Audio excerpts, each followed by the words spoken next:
The Carolina Panthers expect 2024 draft pick Jonathon Brooks to break out in his rookie season, and everyone's saying that he plays just like fellow Texas Longhorns legend Jamaal Charles.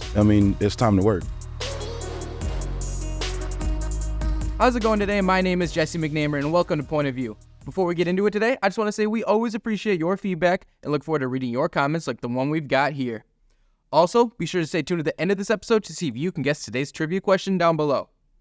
To today's topic, can Jonathon Brooks have a breakout rookie season while competing against two established NFL running backs? I not only think he will, but he's going to do it within the first few weeks of the season.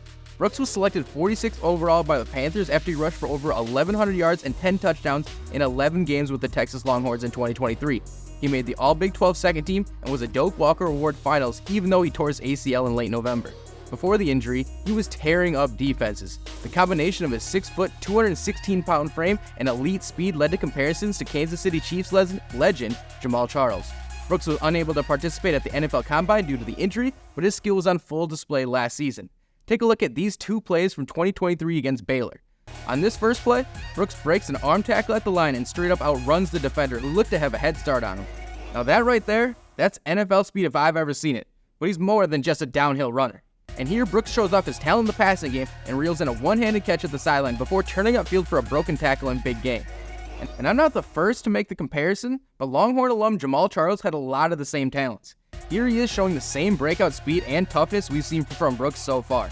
Arm tackles aren't enough for these dudes. And the Panthers clearly thought he was the best running back in the draft because they traded up to snag him, and he was the only player at the position to be taken in the first two rounds. That says a lot about him considering they already have a young back in Chuba Hubbard who is projected to be the #1 back, along with Miles Sanders who they signed to a 4-year contract. But Carolina's front office could be thinking back to the strategy the team had in the 2000s when they selected Jonathan Stewart with a 13th overall pick in the 2008 draft, while former 2006 first-round pick DeAngelo Williams was slotted to take the lead role. That move went pretty well for them then, and the running backs come and go from teams quicker than they ever have now. And while many NFL fans and media members didn't agree with the Panthers' strategy in this draft, former Panthers quarterback Jake Delhomme said Brooks was a great addition to make Bryce Young's life easier. He said, quote, "A running game is a quarterback's best friend. That's what wins consistently in this league. It even makes the defense better. I for sure know I liked having DeAngelo and Jonathan," end quote. And I don't have a lot of confidence in Hubbard or Sanders to make Young's life easier and take command of the lead back role, if it's even available. Hubbard has a better chance to be a part of a backfield tandem with Brooks and had his best season last year but still was under 4 yards per carry, while Sanders barely cracked 3 yards per carry in his first season with the team and seems to be declining. Now, Brooks' injury is definitely a concern, but luckily his running back coach and former NFL player Bernie Parmalee has gone through a similar injury. Here's what he had to say about his experience and how he's used it to bond with Brooks this offseason. We bonded that way because I had the right knee, he had the right knee.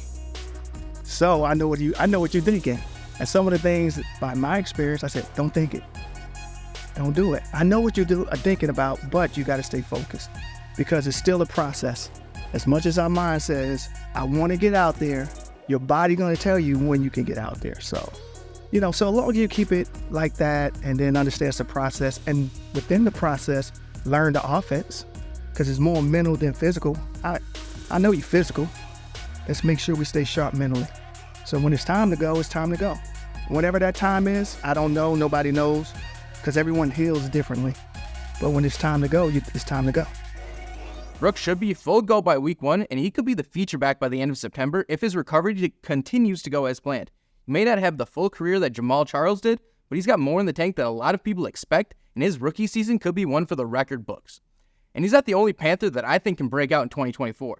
For more on how J.C. Horn is ready to emerge as one of the best cornerbacks in the league, check out this past episode of Point of View. And the moment you've been waiting for, here's the answer to today's trivia question. We appreciate you tuning in to this episode of Point of View, and we will see you in the next one.